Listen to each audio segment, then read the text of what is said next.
good evening, everybody. My name is Liz Moseley, I'm an editor at Tortoise, and I want to wish you all a very warm welcome to this evening's rather special and unusual Think-In, because in some ways we've never done anything like this before. We're welcoming a lot of people to, I think, what will be their first Think-In, people who have come across Tortoise in the last perhaps a couple of weeks, month or so, thanks to our podcast series, Sweet Bobby, which has over the weekend hit 1 million downloads, believe it or not, this side and the far side, of the Atlantic. And we're very grateful to you all for listening to it, and to the people who've joined us for our Think-In this evening, who you will be familiar with if you have listened to the podcast. I would like to just say a little bit about what a Think-In is for those of you who haven't been to one before. My colleague Claudia is in the chat. I'm sure you've been on a Zoom call before, so open up the chat. There she is. Hello, Claudia. And the idea of a Think-In is that we want to come to together over the course of the hour some sense of an answer to a question. And the question this evening is, could any of us be catfished? You all know what a catfishing scam is if you've listened to Sweet Bobby.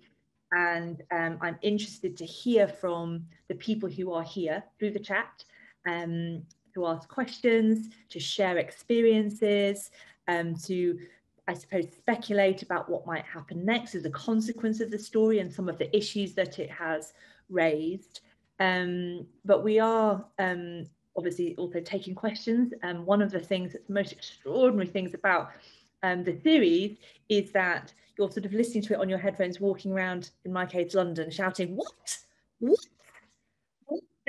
Oh, and some of those questions we want to explore a little bit, because I think the better we understand, the better we can get a sense of what the implications are of what happened to Kirat, who is with us this evening, for everybody, and why this story is more than just an extraordinary, jaw-dropping one-off. It sort of has meaning and reverberations in the wider world, and that really is what we're trying to explore tonight. So please do join in, type away.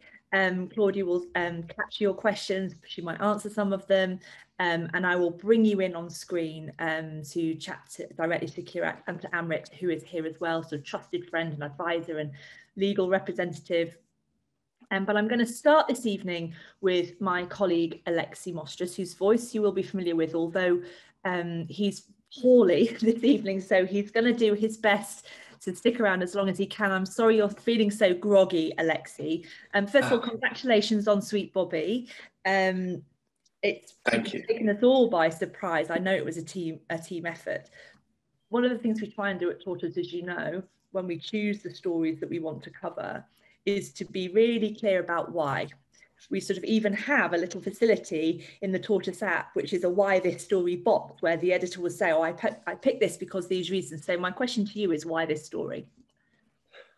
Well, I mean, I think that it's one of those stories that had a number of different layers to it, and each of those layers was quite compelling. So like at the heart of it, it was an amazingly compelling human story. So you've heard of catfishing before, you maybe watched the MTV series, but this was something else altogether. This was 10 years rather than a couple of months, and 60 fake accounts rather than a couple of accounts. And so how that whole thing worked, and how one person was kind of sucked into this sophisticated scam to such an extent that their life was almost ruined by it, that in itself is a compelling human story. But the reason why it was particularly interesting was because it also tapped into kind of a number of different sort of social issues that we're all grappling with. So on the kind of the medium level, catfishing in itself is not a criminal offence, and we might kind of come on to that. There was a kind of public interest issue in asking, is there a hole in the law here? Is there a kind of regulatory gap that hasn't taken into account that we now have and spend so much of our time online, and a lot of our relationships are formed online? So there was this sort of kind of question about policy, but then on a wider question, and the reason why I think this kind of appeals so widely is nothing to do with law or accountability. It's to do with what we all do every day, which is relationships and interactions online and in an online space. And it's very difficult to know exactly what's true and what's false, and what's real, and what's fake. So for me, those, I think, were the sort of the three layers to the story that really, really appealed.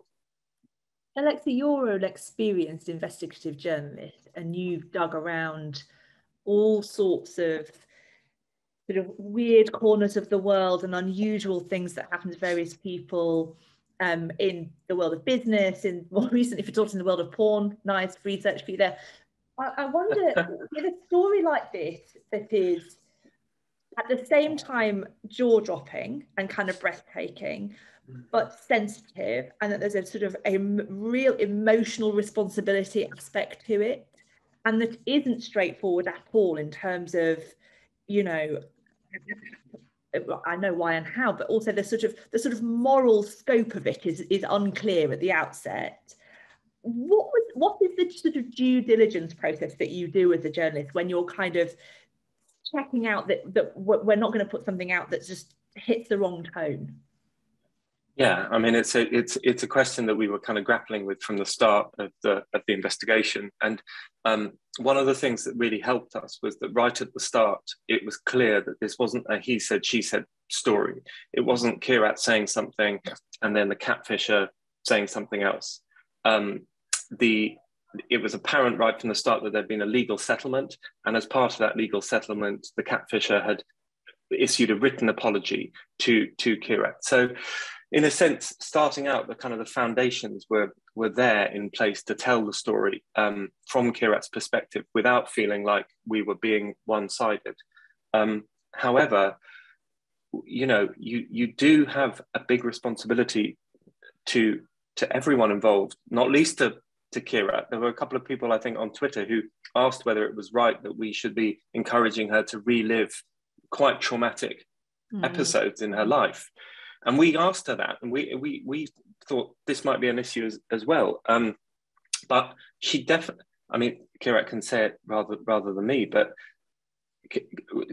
Kirat wants the story told because she feels that the more you understand about the story, the more you'll realize how kind of pernicious it was and how much she was put through. But the thing is, we also had a duty of care to Simran. I mean, the catfisher.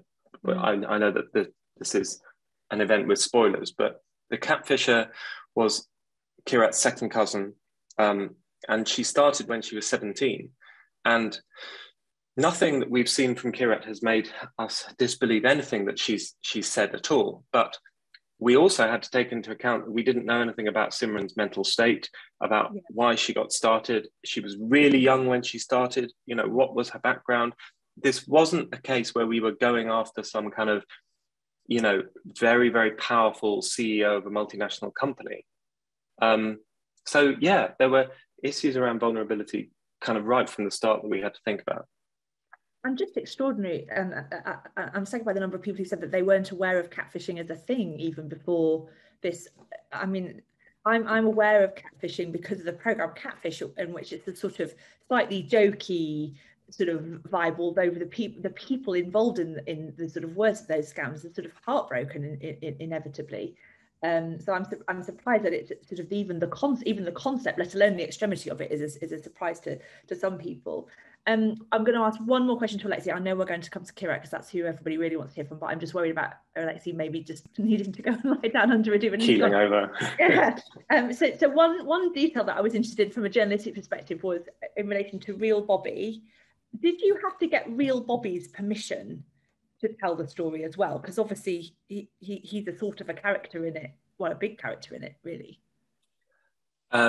We didn't have to get his permission to to use him in the story, but we knew from the start that we wanted him to be involved in it. So through Amrit, who's also on the panel today, we kind of started making approaches to the real Bobby quite early on in the process, and eventually kind of managed to get an interview with him. And the interview was on his terms. He didn't want to be identified, so we kind of didn't use his second name. We took out some identifying details. Yeah.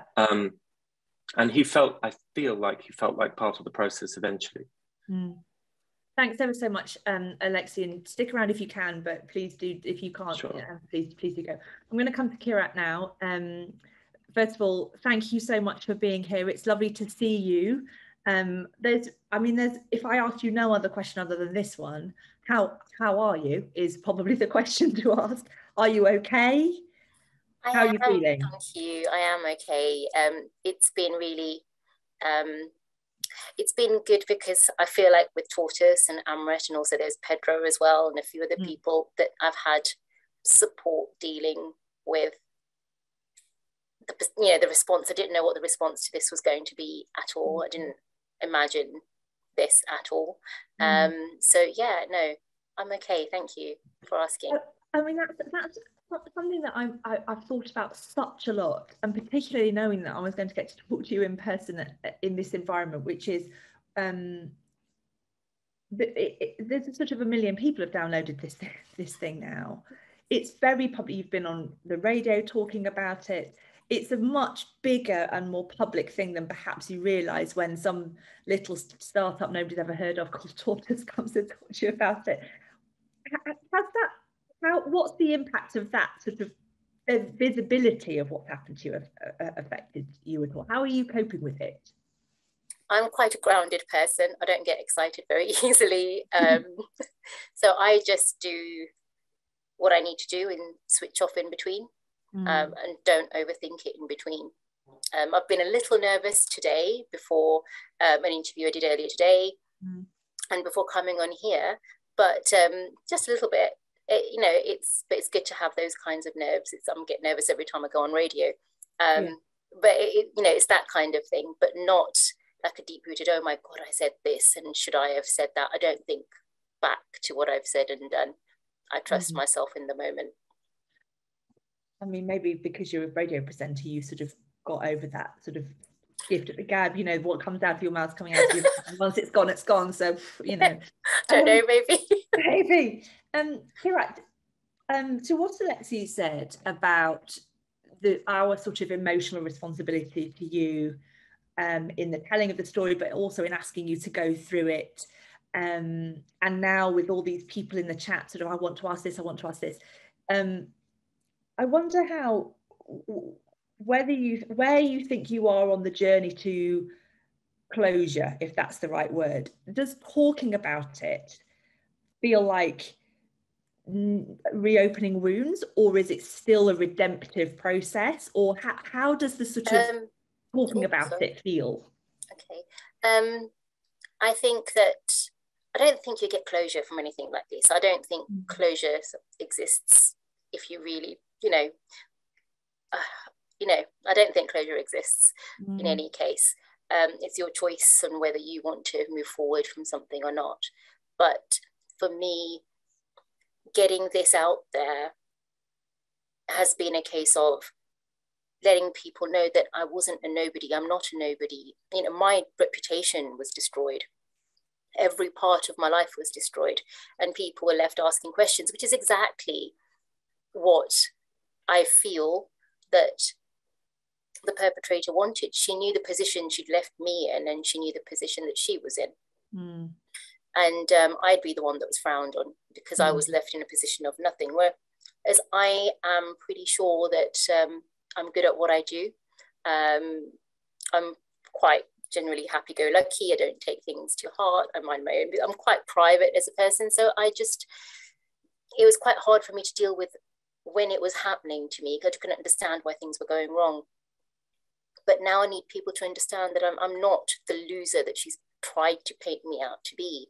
It's just that she's destroyed my life, and now I have to rebuild it. And this has helped to make people understand what I've been through, trying to tell people in the last 3.5 years, coming from me, it's different. Coming from Alexi telling the story has been different, because Alexi's had to go through and understand what I've been through in order to be able to tell it so people understand it.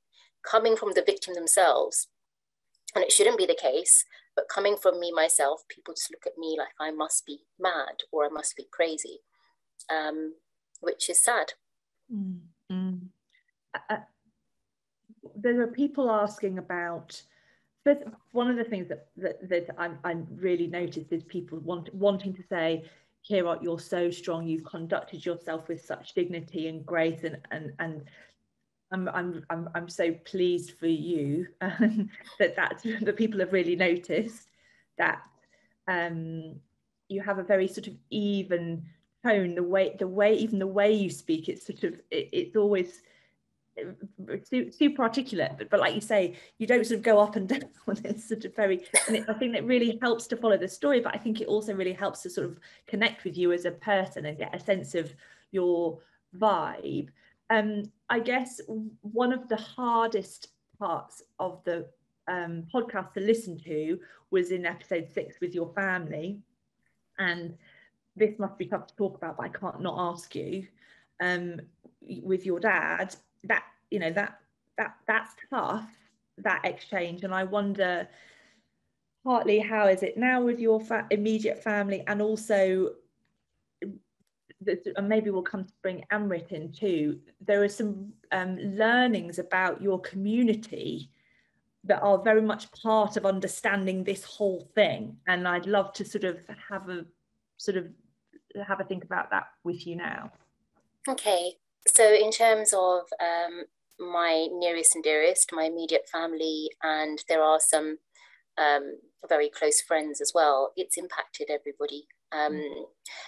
There were a number of people talking to the fake Bobby, and there were a number of people, so they're all victims as well. The fact that this is family has made relationships and how you speak to people through a mutual family difficult, awkward.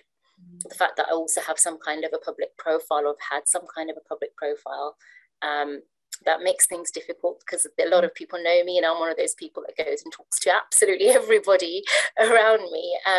That makes things difficult. And I feel sorry for my family.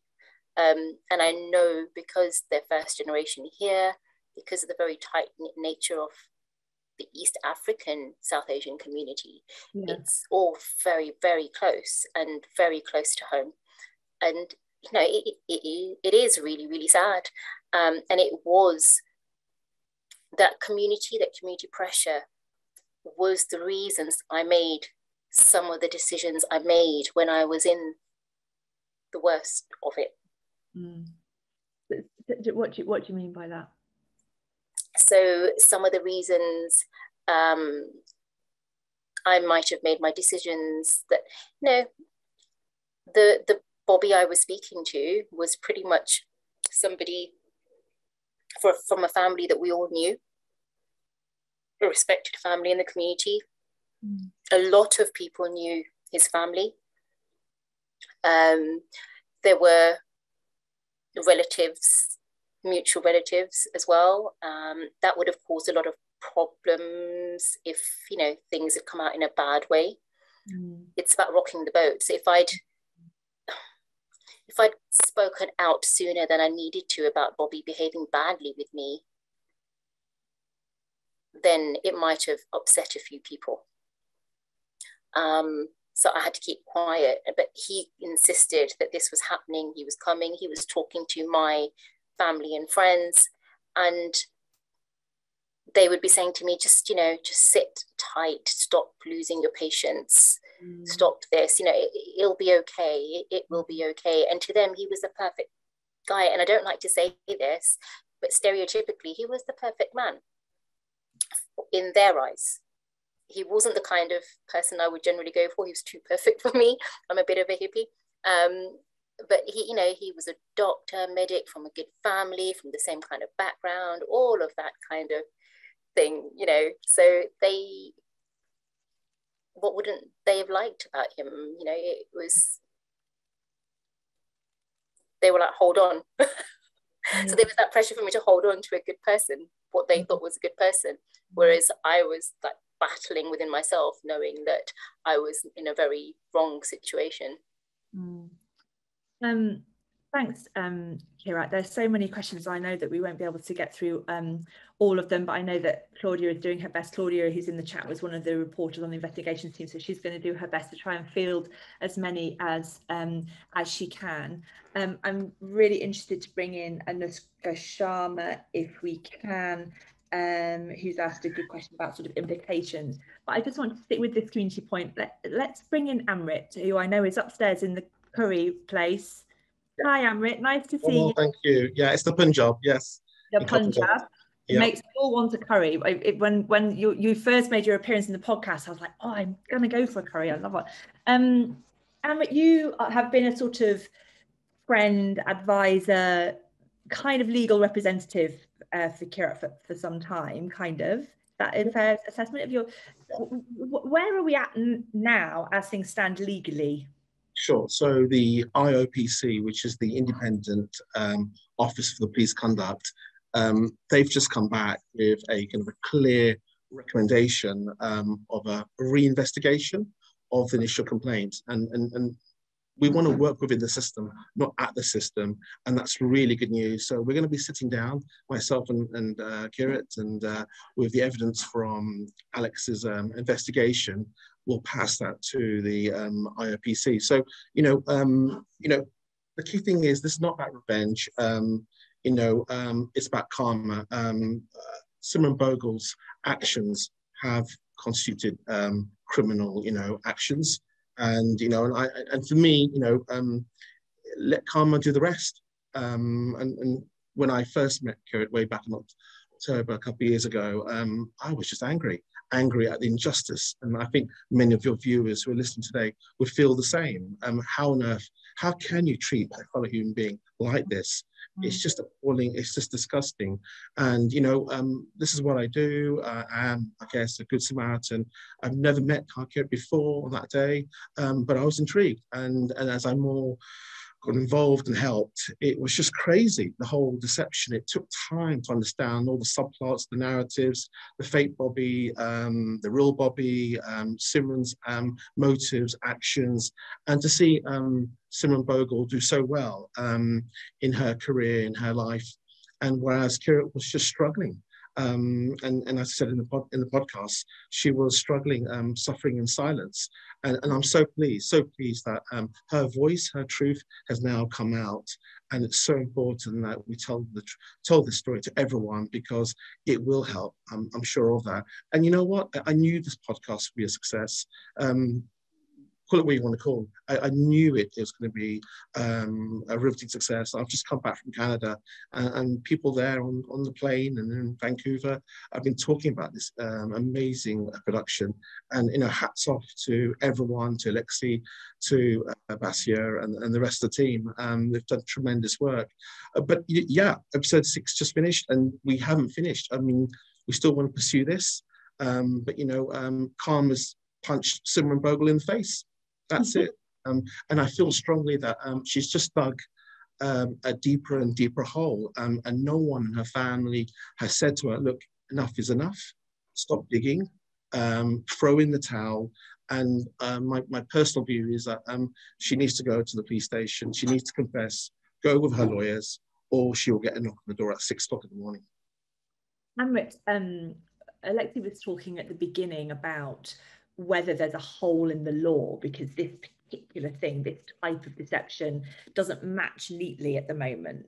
But also there is legislation and evidence, as presented in the podcast, of what Simran had done to Kirat, that she was committing what we think there's sufficient evidence for, certainly coerce and control type behaviour, and potentially some other sort of, albeit not neatly wrapped in one offence, there are sort of other little things, other bits, not little, but big things elsewhere. And one of my feelings, and it didn't quite come out in the podcast, there was very few things that I was like, oh, it hasn't quite gone there, but I felt quite strongly imagining Kirat there in the police station with her 20 minutes worth of allotted time to try and explain what had taken Alexi a week to trawl through, you know, and get his head around. Here is a young woman of colour, clearly in distress, trying to ask for help in the police station. The police kind of didn't give her the time of day, and I just felt there might be something in there might be something in sexism and potentially racism there too, on the part of the police. Yeah, it's true. I mean, it's disgusting that, you know, they did not take issues seriously. It's just appalling that they commented on, you know, Kirat's kind of state of mind at that time. And this all comes down to police training and resources. You know, we need more investment. Social media, the whole phenomenon of social media is going to be around. And, you know, the front desk duty officers need support and training. If someone walks in, which comes across like a crazy idea, give them time, listen. And that's what I did. I just listened and I didn't judge. And Kirat, when she was interviewed for the hour, 1 hour is not sufficient for a 10-year deception. She needed a couple of hours. And that's what's so, you know, alarming about this. And I do talk to the police, I do lecture to the police, and that's one thing I have raised, is that we need to have more training, resources, and investment with the police, and that, you know, when people do walk into the police station, you know, they are victims and they need to be listened. And that's something that I want to campaign about. And, you know, police, I know them well, but there's so much more they need to do. Thanks so much, Amrit. And I should say that we have tried, as you heard in the podcast and for this evening, we would very much like to speak to Simran. We're still open to that. We would love to give her the opportunity to talk to us. Just thinking about what Amrit just said about karma, but she at the moment she doesn't want to do that. And that's really, really important. And then I think myself and Harkirat, we've sat down, we've spoken at length. We you know, this is not something personal. You know, I always say the best revenge is always just happily move on, let karma do the rest. And you know, the family know who I am, the family know where I am, and you know, we could make those approaches. But you know, it's consequences, it's responsibility, and you've got to take responsibility for your actions. And your viewers have now heard over 6 programs. I mean, the lengths of deception, the time spent. I mean, how on earth? And I bet you, and I know one of your viewers said, I'm sure Simran Bogle and her legal team are listening to this, but you know, listen away. She's confessed to Harkirat. She's confessed to Harkirat's best friend, Harvey. She's confessed to the real Bobby. Just confess now. Tell the police what happened. And that's one thing that we're going to work for. Thanks ever so much, Amrit, and thank you to everybody who's joining in the chat. I wonder if I might come to Anushka, Anushka Sharma, who asked a great question. Are you there, Anushka? Hi, Liz. Great to be here. Hi. Hi to Harkirat. Lovely to see you. I know I reached out to you privately. And Alexi, congratulations to you and the team. I keep saying it to everyone I meet at Tortoise, and I'll say it again, like, this is making massive waves. And it's a couple of things. I've been a digital native like 25 years, whether it was AOL Messenger, MSN, Burfi Culture, which was a big South Asian online digital forum. And this is all predating social media platforms. So it's now really got me thinking that we were really lucky at that time to have meetups where it really did push, like going from online forums to meeting people in Desi South Asian music nights, and hearing about Bombay Bronx, like a place that I've been to. I felt so seen and heard. And Alexi, particularly when you talked about hearing about the East African South Asian community, like that touched me because that's where my family is from as well. So those things really matter. So thank you. But the key thing is right now is many of us have big digital prints, whether it's social media, whether it's LinkedIn for our professional work, whether it's our job history, whether it's CVs that have been published on websites where we've previously looked for work. Whilst we know that there's GDPR rules and all of that, there is still, you know, data that's been hacked. People can manipulate that data. It's made me think that maybe we are all vulnerable now digitally with that social media presence, and that's very easy to be manipulated. And so I think this has really opened up a huge can of worms, and we're really starting from day zero, particularly underlined by so much of what's come out of this investigation. So with that, I'll just hand back to you, Liz. Thanks ever so much, Anushka. It's always lovely to see you. I know there is a person called Lucy Fawkes who's on, who I think is a psychologist or a psychiatrist, but I would love to. Hi, Lucy. Hi. How are you doing? I'm fine. How are you? All right, thank you. I mean, the really big, as yet unanswered question in this whole thing is why Simran did it, and I wonder if you had any clues as to what might make a person engage in this kind of, I mean, I'm sure there's not one answer, and Simran's not here to explain and give us the answer. How do you as a professional sort of come at beginning to try and unravel that? Well, at first I thought the podcast was fascinating and really moving. So thank you for doing such a good job of making it, all of you.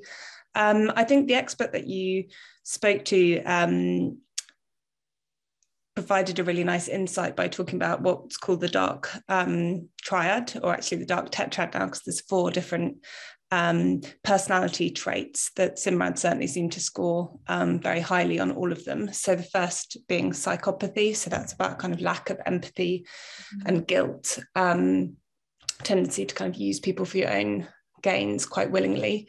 Narcissism, so kind of heightened sense of self-importance. Machiavellianism, which is about willingly manipulating other people, and sadism, which you didn't talk about on the podcast, but which is often kind of misunderstood as a term, but the idea that you get your social kicks, your pleasure out of being cruel towards other people. So I think Simran certainly, you know, the behaviour that was described on the podcast would suggest she scores pretty highly on all 4. I think an interesting way of trying to understand, because I was thinking in advance of this, not so much why did she do it, but why would the rest of us not do it? And I think, why would we not behave antisocially or cruelly towards other people? Generally, it's because we have empathy. So we don't like the idea of, you know, if we're cruel to someone else and we upset them, that's unpleasant to us. But also that we would feel guilty. So we wouldn't like the idea, you know, it feels unpleasant to us to be cruel to other people. We would feel bad about it. But people who score very highly on these traits, especially psychopathy, they're like roadblocks that don't exist. So you don't have those barriers that would hold you back. So you can then behave towards people exactly the way you want to behave towards people, the way that suits you. The question then still remains, well, what is it that was her incentive? Because as you said in the podcast, it wasn't money. It didn't obviously seem to be sex. And I think that then, my hunch is that it comes back to this sadism component, which is that some people really do get pleasure from behaving badly towards other people, from tricking them, from embarrassing them, from controlling them. It's not necessarily about physically hurting them, but from causing them pain. And it's really hard to get your head around if you're not like that, because a lot of people, it's the opposite. You know, we get our pleasure from being kind and helpful towards other people. But it's that's the best way I can make sense of it, is that there's some sort of reward value in having power over someone and succeeding in tricking them. But it's still, even as a psychologist, even someone who spent a lot of time thinking about this, it still was incredibly hard to get my head around the extent of it and the length of it. Thanks ever so much, Lucy. Kirat, I don't know, have you stopped thinking about why, trying to get to an answer of why?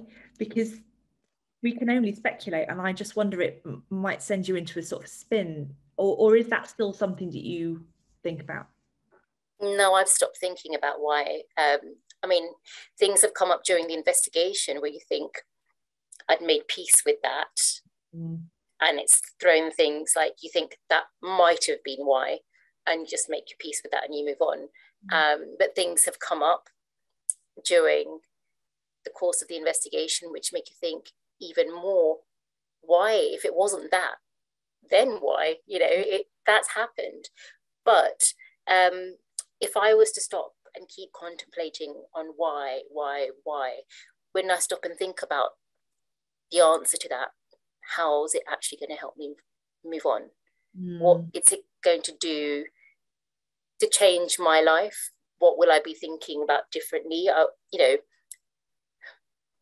whatever she's done, it's something that shouldn't have happened, and there is no justification for what she's done. And I've accepted that is the case. The why doesn't bother me so much. It's the how. And I think we all need to know how. I mean, some of the and the podcast does work quite hard to with you explaining, and you must have had to piece it together yourself. You know, you imagine sort of multiple screens and spreadsheets and post-it notes on the wall to keep the whole thing together. I do think it is helpful understanding the community context, because that closeness and the privacy, I suppose, the sort of need for privacy, both creates the conditions for this, enabling this to happen, but also sort of makes it harder to imagine how it possibly couldn't have, been discovered sooner. I wonder, there's two sides of the why coin though, because there's the why Simran question, and then there's the why you as well. And I wonder how much you have thought about or still think about not why she picked you, why she targeted you, but why sort of why you ended up in the situation that you ended up in. Do you think about those early days? I mean, there was the obvious sliding doors moment when you bumped into Will Bobby in Brighton, of course. Those things, early signs, do you go back and sort of think, oh, why didn't I notice? Why didn't I pick up on those things? In hindsight, you can sit here and go back on everything and go, yeah, well, I noticed that and I should have thought about that. And I thought that then, but I knocked it on the head. But really, I'm somebody that minds my own business. I don't live my life online. You wouldn't know anything much about me if you looked at stuff online. I've despite doing radio, I've never really had like a fan page or anything like that. I'm not out there to be famous. I just love what I do. Most people just think of me as doing radio. They don't actually realize I'm actually a marketer and I do other work. And I've worked in, sort of done some quite prestigious work. But people don't really know that. They just know the public facade because of the media and music and that side of me. So I don't go back, and me as a person, I'm not going to apologize for being kind. I'm not going to apologize for minding my own business. I'm not going to apologize for being private. But what I might, throughout everything, towards the end, that if I didn't have maybe sort of the cultural community, certain pressures, if I hadn't felt that, maybe I would have done things slightly differently. But I think there was very little escape. I was being targeted. She'd picked me, and it wasn't that she knew everything before she started. She spent time learning about me.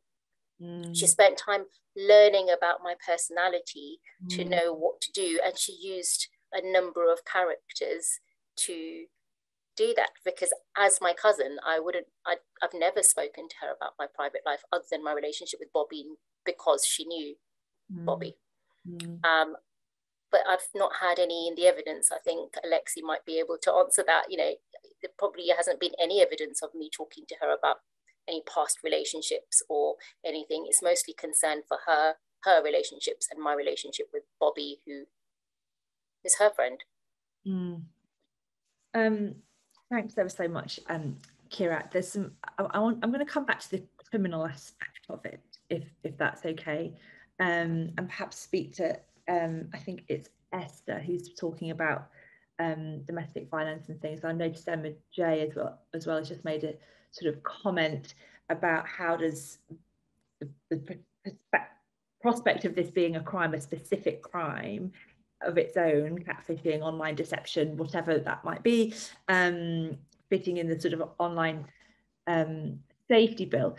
Kirat, what are your hopes for the IOPC reinvestigation? What do you hope will come of that? So in terms of catfishing, as we've discussed, isn't illegal in itself. But in my case specifically, I mean, they have said to me, there's a number of laws that exist. That's why catfishing isn't illegal. There's a number of laws that exist to prosecute people who do catfish people and cause harm. But in my case, there's a number of laws that she potentially has broken, which she could have been called in and questioned about, which she wasn't done. So if the police haven't recognised and picked up and identified even one of those and looked at the evidence for them, it's, you know, for me, it's really, really shocking. Even just to call her in for questioning, it's absolutely shocking. And if people can't do, if the police can't do that, then yeah, maybe you do need a law where people do very quickly get called in and be questioned, can be questioned. But there's a lot of education required around this, and a lot of education around the impact on victims. And I know yourselves at Tortoise, I have as well, have received lots and lots of messages from people from, you know, all backgrounds, male and female, saying something similar happened to me, something similar happened to me. It shouldn't be happening. It shouldn't. Absolutely, I couldn't agree more. Is Esther Simpson here? If you are, hello, Esther. Hiya. Hi. I just noticed you making comments when we were talking about what would the crime be and is it coercive control, but you were talking specifically about domestic abuse, which just sort of, do you work in the field? Are you a police officer or? So I used to work for Victim Support London, specifically, I did lots of roles, but one of those roles was as an IDVA, so an independent domestic violence advocate in Harrow, so not a million miles from Hounslow, and also in the City of London as well. I now am the head of safeguarding for the British Red Cross, so slightly changed. But I guess my question around the police, and actually, Kirat, it'd be really interesting to hear if this was ever mentioned to you, is that because it was an intimate partner relationship, albeit a completely deceptive one, it fits the Crown Prosecution Service's definition of domestic abuse, which in itself isn't a crime. It should be, and there's lots of petitioning to have that changed because these things fall through the net because of that. But the idea is that that definition means that the crimes associated with this behaviour should get picked up, should be taken seriously, risk assessment should be done, support should be offered. And the role of IDVAs like myself is to support victims from report all the way through to court, to explain what the police should be doing, how they should be acting, how to keep people safe, etc. So, you know, if you walked into Hounslow Police Station tomorrow and reported this, I would expect that A, they would treat it as a crime because it meets the definition of domestic abuse, and there are crimes that can be prosecuted, as I say, in line with that, like malicious communications, like harassment, like coercive control. But also B, that they would then be saying, right, we need to do a risk assessment to see if you are still at risk, both from Simran, but also from the wider community. And then they should be referring you into either victim support or to a specialist IDVA service, who would then appoint you with a worker that would support with this process to stop you having to go to the IOPC yourself, and likewise, if that makes sense. Thanks ever so much, Esther. I might, if he can bear it, come back to Alexi, because what Esther is talking about, I think, is a helpful way into what we Tortoise should do next. We always said as a newsroom we would stick with the story. Now, the story itself, maybe there'll be the IOPC. We're still very keen to speak to Simran. That sort of literally in Kirat's story, but it's the ripples, really, the ramifications that I'm interested in, what it means, and what our responsibility is to stay on it from that perspective. What do you think? How do you think you would play what next? Well, I mean, the easiest answer is the narrowest one, which is to stick with Kirat's case. It's a pretty amazing development that the IOPC chink of light, that the police investigation might itself reopen. And if it does reopen, it might be quite kind of groundbreaking, because I'm not aware of any control-based prosecution that has taken place in the UK on the basis of an online relationship. So if it does go that far, then I think that we should stick with that simply because it's on the kind of the cutting edge of the law and how it's developing. In terms of how else to take it forward, there are two people that I've spoken to who have had catfishing experiences that are almost as shocking as Kirat's. One is an actress with millions and millions of Instagram and Twitter followers. I can't tell you her name at the moment, but she went through an experience which is sort of almost kind of scarily similar to Kirat's. A woman impersonating a man, hospital appointments, multiple different personalities. So we can follow that up. And then there's another person who has told her story already, but we now have information that the person that catfished her may have done it to up to 100 people, and is still in his job and is currently subject to a police investigation.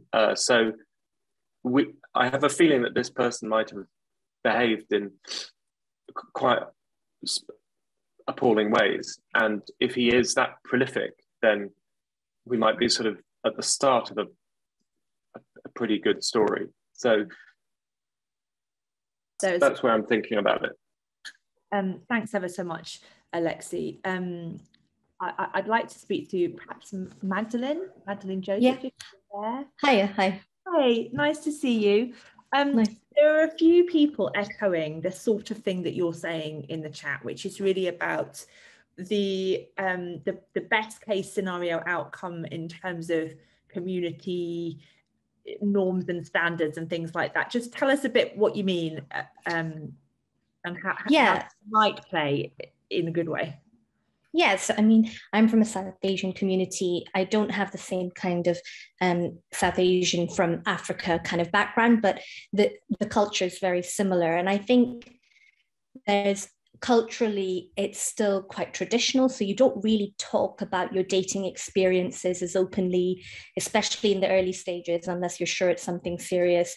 And I think just also probably I know personally, my dating experiences were quite limited at the point that I actually started dating. So maybe in that sense, you also have less of a radar for what is suspicious behavior, just having been less out there and more experienced. And I don't know if Kirat felt she was actually quite experienced in the dating world at the time all of this happened, but I think there's lots of vulnerabilities that are quite unique to being from that kind of cultural background.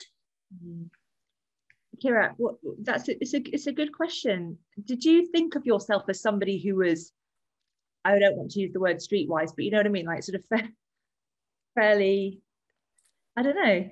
Yeah, so there is that element, but I'm quite traditional and I'm quite straightforward and extremely loyal, and I haven't had a lot of partners, and so there was that. And even with Bobby in the conversations I had, I felt quite intimidated by his experience, but it didn't mean that I didn't know stuff. But you know, I'm quite straightforward. He was very extravagant, and I'm quite down to earth. This is where I say, when we didn't match in terms of personality, I'm really down to earth, very grounded. I don't, easily pleased. I could be taken to McDonald's for a date as long as I enjoyed the company. But I'm that kind of a person. As long as I had a good time, that's what matters to me. Whereas Bobby was always talking about big weddings and big this and very extravagant and splashing lots of money, and that didn't sit right with me. But that is something that the community would have been very happy with. They like the extravagance, they like the big show, they like all of that. It's a way, it's a status symbol. And I've always been a bit of a rebel like that, where I'm not about status symbols or anything like that. I'll just do whatever I feel happy to do, and what I enjoy. So I did feel a bit like I was being put to wrong. Maybe I'd been wrong all the time, all the times before where I haven't got it right with a partner. Maybe it was my hippie nature, and all these other people were saying the same things to me, but they weren't all they were all the same person. That was the problem I was having there. They were all saying, you know, you guys are perfect, you're this, you know, he's that, and you balance each other. And I was just thinking, really, I don't quite feel it. But maybe I began to question myself, because a number of people were asking me to look at myself and where I might, you know, have gone wrong, or why I wasn't settled at 30 something, you know, in my mid-30s, and those questions being asked. And I think a lot of them are those cultural and community pressures, as well as, you know, family as well. You know, that whole sell by date being left on the shelf, it was a big thing. You know, I've, like I said, I've not really followed.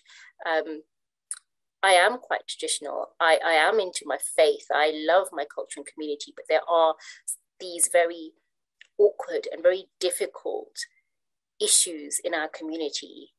One of them being turning the other cheek to problems like this in society, or problem people within our own community that have some kind of status or have something that most people would be proud to have.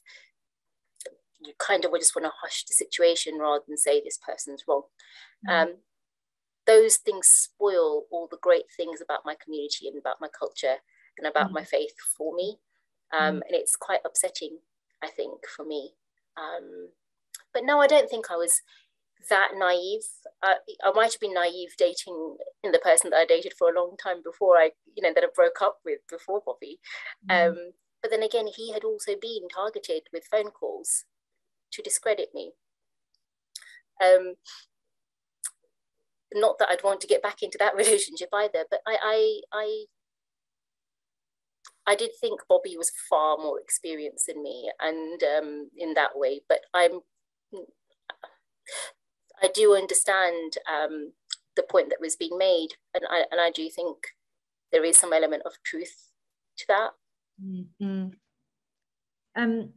Thanks, Kirat. There are a couple of people asking questions of Alexi about how, if Simran picked up the phone and said, "Okay, I'm ready to talk to you," how would you do that? Would you, Alexi, do it? Do you think you could, given the relationship and the bond you've built up with Kirat? Would you have to hand it over to somebody else? Like, how would I find that quite difficult to imagine myself, knowing what we know, knowing what Lucy's just said, knowing everything we know about Kirat. How would that play? I mean, she might be watching now, I don't know. I mean, I hope that I would be able to have the objectivity necessary to hear what she had to say. I was saying in the chat that I think that the kind of appropriate tactic for it would be to just let her tell her side of the story. You know, it's not a cross-examination. We do genuinely want to hear her side of things, and then maybe you could kind of look at it slightly more analytically after that. I mean, we did ask her in a formal letter to, you know, if she wasn't comfortable speaking with me, maybe she'd be comfortable speaking with someone else, or maybe a member of her family could speak on her behalf, or maybe she could answer written questions. Any kind of format that she would be comfortable in, we would be very interested to hear still today. Yeah. Thanks, Alexi. I wonder if I might bring in Eve De Silva. Are you there, Eve? I am here. I don't know if my sound's very good, but I'll give it. Oh no, don't worry about that. Don't worry about that. Thanks for being here. Nice to meet you. You've made a couple of comments in the chat. This one you've just said now about naivety is a sort of concept that's vulnerable to hindsight bias. And I've deliberately this evening sort of tiptoed around all the questions about, but when you first met her, weren't there some things that she was doing that was weird? And because I sort of feel like obviously not. Otherwise we wouldn't be where we are today. What sort, where have you landed after you've listened to all 6 episodes? I have. I think where I've landed, I suppose to give a bit of background, so I'm a trainee clinical psychologist, but before I started my training, I practiced as a CBT therapist. And I really appreciated hearing your story, actually, Kirat, because I treated people in the past who'd been affected by catfishing, but I hadn't been able to find any resources or anything in the media to kind of help them or even signpost them so that they could kind of feel like, oh, I'm not alone in this situation.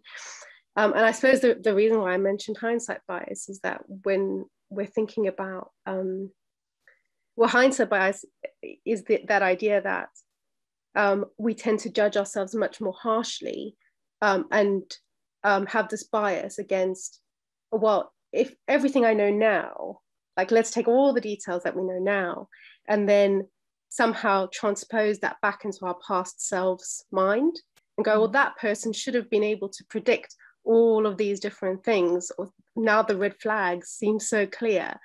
But, you know, listening to the story, I think that's what I was thinking was so powerful about the 6 episodes and kind of Alexi's voice and kind of going, oh my gosh, like making sense of all of this and taking us through it on your behalf, was that idea of actually, we just can't know. It's actually nothing to do with any of us. If somebody else decides to go ahead and do a terrible thing, sometimes we just can't possibly predict or possibly find a way to know that that thing's going to happen. It's that other person's decision to go ahead and be that deceptive or be that damaging. So yeah, I think that's kind of where I was coming from. Fascinating. Thanks ever so much, Eve. We've got like 2 minutes left. Kirat, do you feel safe now? Safe? Not necessarily. After episode 5, I was shaken, and I remember messaging everyone and saying, I don't feel, you know, it's creeped me out. Hearing her voice and hearing her lie and calmly really shook me. And since then, I think I've been on edge, but I've got to continue with my life. I've got to carry on doing what I need to do. And I remain vigilant. And there are things that are of concern to me. But I can't stop myself from doing what I need to do. I need to make progress, and I refuse to let her stop me. I've always, like I said, been private on my socials, and I continue to be.